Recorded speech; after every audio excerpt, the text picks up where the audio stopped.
Tournament start ஆகிறப்ப சஞ்சு சாம்சன் விளையாடுவாரா இல்லையானா அவருக்கும் தெரியாது, நமக்கும் தெரியாது. அப்படி இருக்கிறப்ப இப்போ ICC tournament of the player லிஸ்ட்ல அவரோட பேர் இருக்குன்னு நினைக்கிறப்ப ரொம்ப சந்தோஷமா இருக்கு. இந்த கிரெடிட்ஸ்லாம் யாரு கொடுப்பேன்னா நான் கண்டிப்பா சவுத் ஆப்பிரிக்கா தான் கொடுப்பேன். அவனுக்கு மட்டும் அந்த சேசிங் வந்து இந்தியாவை 111க்கு ஆல் அவுட் ஆக்கி கேவலமா தோக்கடிக்கணும்னு வச்சிங்களேன். சஞ்சு சாம்சனுக்கு பேட்டிங் சான்ஸ் கிடைச்சிருக்காது. அவரே அவர் ப்ரூவ் பண்ணிருக்க மாட்டாரு. இந்த வேர்ல்டு கப் டோர்னமெண்ட் அப்புறமேட்டு சஞ்சு சாம்சன் ஸ்குவாட்லயே இருந்திருக்க மாட்டாரு. 2 இன்னிங்ஸ் தான் பார்த்தீங்கன்னா சஞ்சு சாம்சன் புகழோட உச்சிக்கே கொண்டு போயிருக்குன்னா அது மிக ஆகாது. ஏன்னா அந்த அளவுக்கு பெர்ஃபார்ம் பண்ணிருக்காரு. ஏன்னா விராட் கோலி இல்லாம சேசிங்ல இந்தியா ரொம்ப ஸ்ட்ரகிள் பண்ணிருக்காங்க. ஏன்னா சவுத் ஆஃப் ராக்கெட்ஸா வந்து நடந்துச்சு.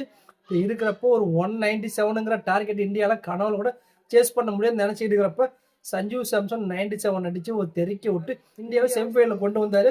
கிட்டத்தட்ட ஒரு 10 வருஷமா சஞ்சு சாம்சன் அவரோட ஃபேன்ஸ் நாங்களும் இந்த ஒரு மொமெண்ட்டுக்காக தான் வெயிட் பண்ணதோம். அது எங்களுக்கு நிறைவேறிடுச்சு. ரொம்ப சந்தோஷமா இருக்கு. சாம்சன் ஃபேனா இருக்கிறது ரொம்ப சந்தோஷமா இருக்கு.